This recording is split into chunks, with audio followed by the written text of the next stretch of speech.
God, I'm having flashbacks to my fight with Chris Avila.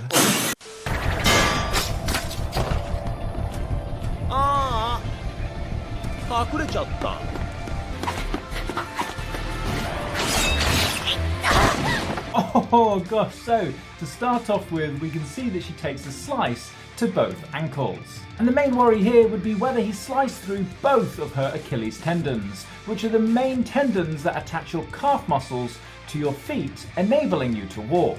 Now, I've seen a few injuries like this, and a simple test that I perform to see if the Achilles tendon's completely torn is what we call the calf squeeze test. A normal test would be that I squeeze the calf and you see the foot move, and an abnormal test would be that the foot doesn't move while I give it a squeeze. And if this test is positive, the patient will need an ultrasound scan to check the tendon, and if it's completely torn, they'll need surgery to reattach it. Even with that, you won't be walking right for quite a while.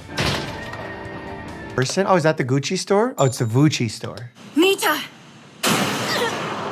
Oh! Yo, you saw the brain? That's a concussion right there. How many are there? Allies and their locations. Ooh, he's made of steel. I want to be that strong one day. Number and locations of your allies. Now! Oh! He said, what up? He got kicked, he ate it. He got sliced, he ate it. But he still needs to wrap a little bit of fabric around his knuckle. God forbid it gets cut. I'm just saying. I'm pointing out the hypocrisy. Sorry, anime. The number of your allies and their locations. I told you, I don't know! Oh.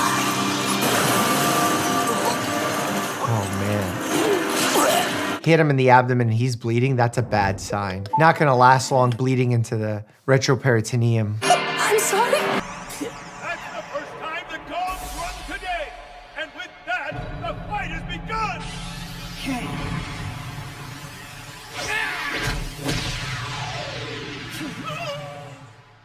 He's down!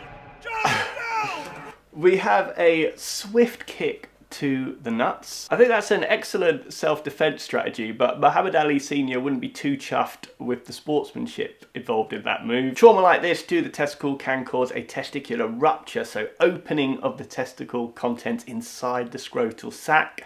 Thankfully, pretty rare. I've never seen it, but it would require surgical repair. And time is of the essence to save the testicle, so if it does happen to you, don't wait around.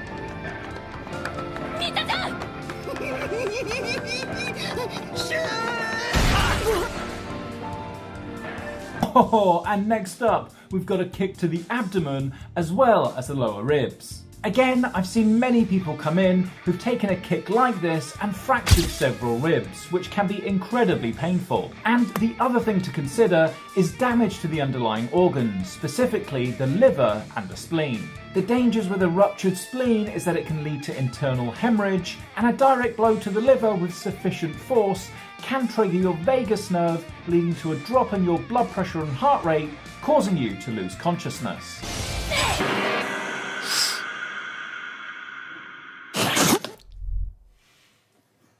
God, I'm having flashbacks to my fight with Chris Avila. But see, I didn't fly like that. You never get knocked down. Never. The harder they fall!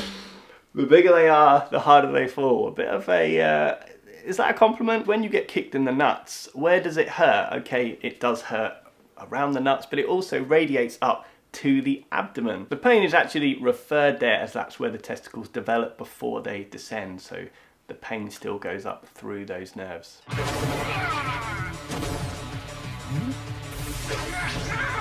Looks like there's been no lasting damage to the testicle there because the guy is up and at 'em.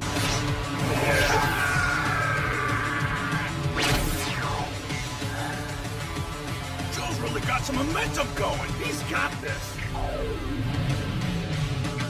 I like that. So a fairly innocuous blow to the chin there, but this makes sense. The fact that this strike actually ends the fight can be explained based on the nature of the punch here. So this snapping of the head, so a rapid rotational injury, is highly likely to knock someone out. That's why boxers need really strong neck muscles and also to keep their chin tucked to stop this type of blow. When this snap happens, the brain, is basically a big jelly suspended in the skull, twists on its axis, the brainstem, temporarily making you lose consciousness. And this loss of consciousness is a double whammy too, because he's unconscious as he falls. He won't have the natural reflex to put his arms out. So people have died from what looks like a fairly simple fall here from a traumatic brain injury and intracranial bleeds.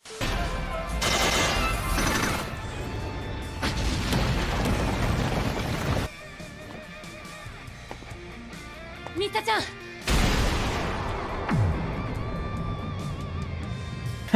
I guess the first thing to say here is that he's quite lucky that none of those nails have ended up hitting him, as I've seen many patients with nail gun injuries with nails in all sorts of areas. You'd really be surprised what people can survive with. The next point is that blow that she ends up taking to her chin, as we can see the brain getting smacked about inside the skull. And remember, with sufficient acceleration and deceleration forces on the brain, it can cause the brain to swell and even bruise. This can ultimately affect the way the brain functions, leading you to slur your speech, leading to difficulties of concentration, or even standing on your feet. And it's all these symptoms together that we end up calling a concussion.